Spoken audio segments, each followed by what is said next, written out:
Assalamu alaikum class 6 students. I hope you all are good. I am your English teacher.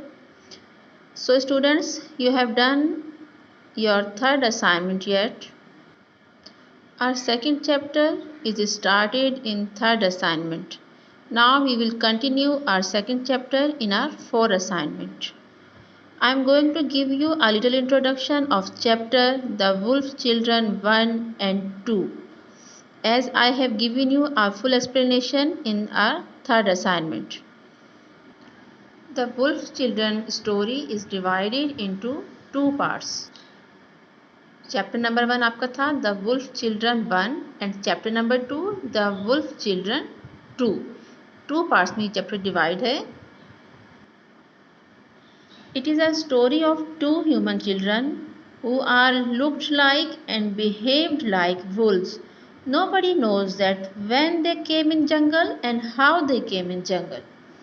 यानी कि किसी को भी नहीं पता कि ये बच्चे कब इस जंगल में आए थे, ठीक है, और कैसे आए थे. तो ये स्टोरी यहाँ से शुरू होती है कि मिस्टर सिंह को कहीं से पता चलता है कि इस जंगल में कुछ ऐसा है जो नॉर्मल नहीं है.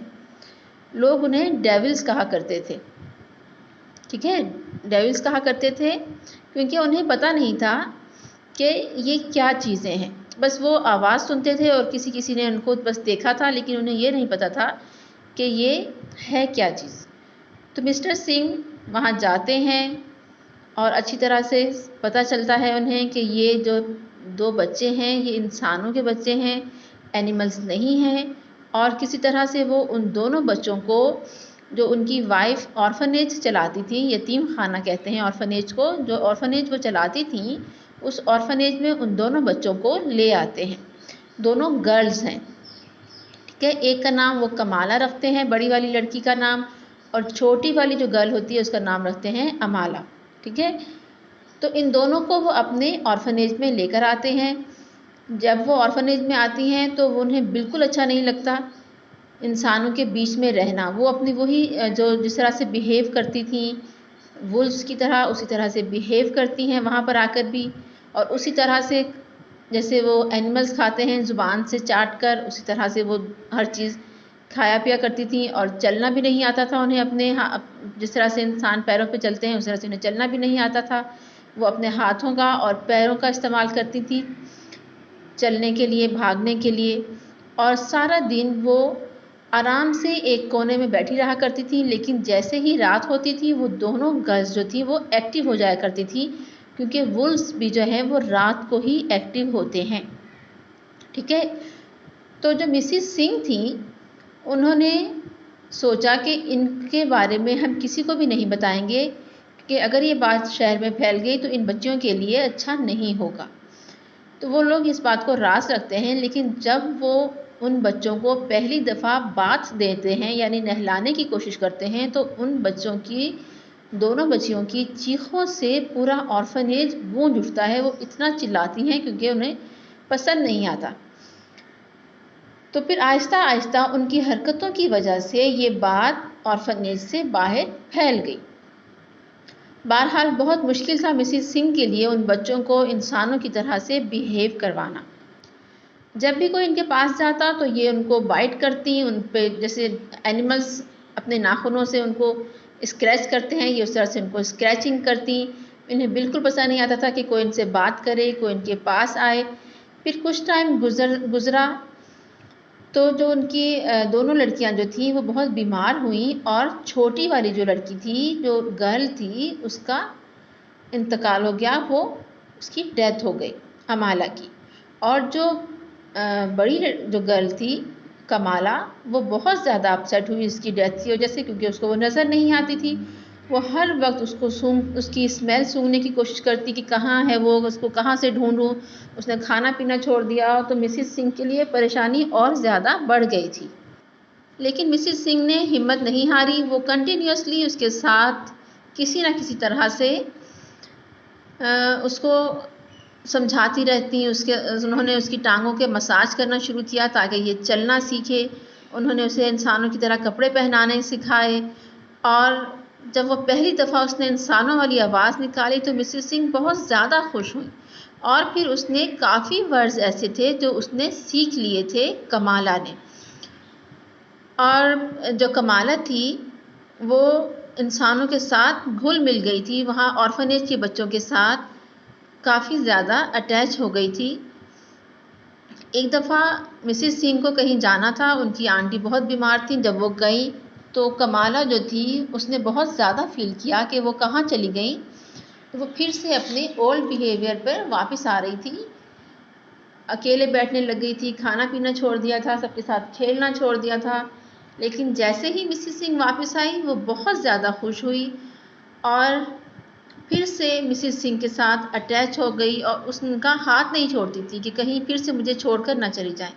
लेकिन फिर एक दिन कमाला भी बहुत ज़्यादा बीमार हुई और उसकी डेथ हो गई। उसकी भी किडनीज, जैसे उसकी बहन की किडनीज फेल हुई थी, इसी तरह से कमाला की भी किडनीज फेल हो गई और उसकी डेथ हो गई।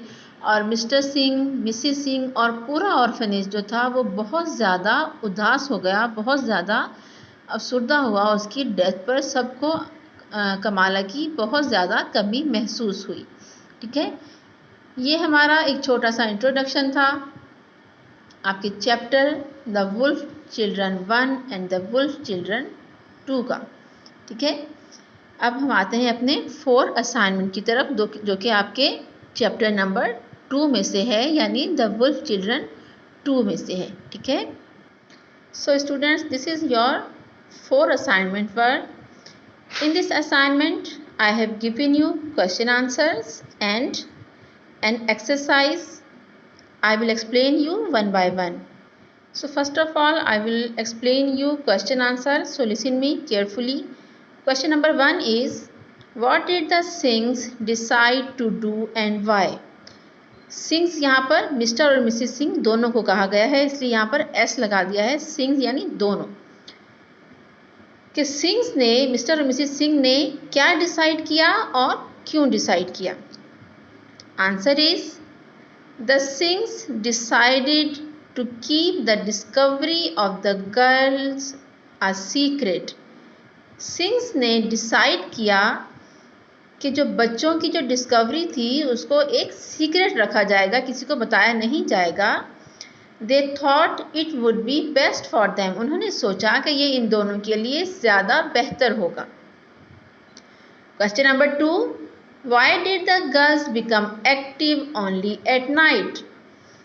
कि जो दोनों गर्ल्स थी वो रात में ही एक्टिव क्यों होती थी। Answer is, they had spent all their lives in jungle with wolves. उन दोनों ने अपनी सारी ज़िंदगी जंगल में वुल्व्स के साथ यानी भेड़ियों के साथ गुजारी थी। Like Wolves they became active at night.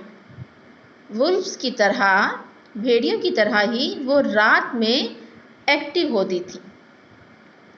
Question number 3, how do we know that Kamala missed her sister? हमें ये कैसे पता चलता है कि कमाला अपनी सिस्टर को बहुत मिस किया करती थी, बहुत याद किया करती थी। Answer is, she howled for many days and refused to eat. वो बहुत दिनों तक, हाउल कहते हैं एनिमल्स का जो रोना होता है ना, उसे हाउल कहते हैं। तो वो काफ़ी दिनों तक रोती रही और खाने से इनकार करती रही। All she would do was sniff around for Amala's scent. और वो अपने इर्द गिर्द अमाला की जो महक थी, उसकी जो अमाला की जो एक स्पेसिफिक जो खुशबू थी जो कमाला को मालूम थी, उसे सूंघती रहती थी। Question number 4, do you think the story is true? क्या आप सोचते हैं कि ये स्टोरी सही है, सच है? Give reason for your answer. अगर आपको लगता है कि ये स्टोरी सही है तो आप इसका रीज़न बताइए, और अगर आपको लगता है कि ये स्टोरी गलत है तब भी आप इसका रीज़न बताइए। जो भी आपको इसका यानी सच या गलत जो भी आपको महसूस होता है उसका आपने रीज़न बताना है। ठीक है, तो आंसर ये है, I do not think that the story is true. मेरा ख्याल नहीं है कि ये स्टोरी सच है। It does not seem possible for wolves to raise two human children as their own. ये जो बात है ये दिखाई नहीं देती है, मतलब सच पॉसिबल दिखाई नहीं देती है वुल्फ्स के लिए कि वो दो ह्यूमन चिल्ड्रन को अपने आप बड़ा करें। यानी किस तरह से एनिमल्स जो है वो इंसानों के बच्चों को पाल सकते हैं। ये तो कोई मतलब ऐसा कुछ हकीकत में नहीं हो सकता, सिर्फ ये स्टोरी में तो हो सकता है, लेकिन बहरहाल हकीकत में ऐसा नहीं हो सकता है। ठीक है, ओके, आपकी न्यू एक्सरसाइज जो कि आप न्यू पेज पर करेंगे, match the words with their meanings. यहाँ पर दो कॉलम दिए गए हैं। कॉलम ए में आपको कुछ वर्ड्स दिए गए हैं और कॉलम बी में उसके मीनिंग्स दिए गए हैं। आपने इन वर्ड्स को इनके मीनिंग्स के साथ मैच करना है, करेक्ट मीनिंग्स के साथ। Number 1, on all force. On all force, answer इसका है, इसको किससे मैच किया है हमने? On hands and feet. On hands and feet, 2 hands 2 feet, 2 plus 2 is equal to 4. On all fours means on hands and feet. Number 2, hurl. Hurl. Hurl means throw with force. जोर से फेंकना। जोर से फेंकने को क्या कहा जाता है? hurl. Number 3, mourn. Mourn. Mourn means express sadness at somebody's death. किसी की डेथ पर दुख और गम का इजहार करने को कहते हैं mourn. Number 4, twilight. Twilight means time after sunset. Time after sunset को कहते हैं ट्वाइलाइट, यानी कि मगरिब का वक्त, यानी सनसेट होने के बाद जो अर्ली टाइम पीरियड होता है, फौरन सूरज गुरूब होने के बाद का वक्त। Lair. Lair wild animals den. जंगली जानवरों का जो घर होता है उसे लेयर कहा जाता है। Spade. Spade means digging tool. Digging tool, जमीन खोदने का जो आला होता है उसे स्पेड कहा जाता है। ठीक है, ये आपकी मैचिंग कंप्लीट हो गई है। I hope you got my words. If you have any difficulty, just ask with me. Take care. Allah Hafiz.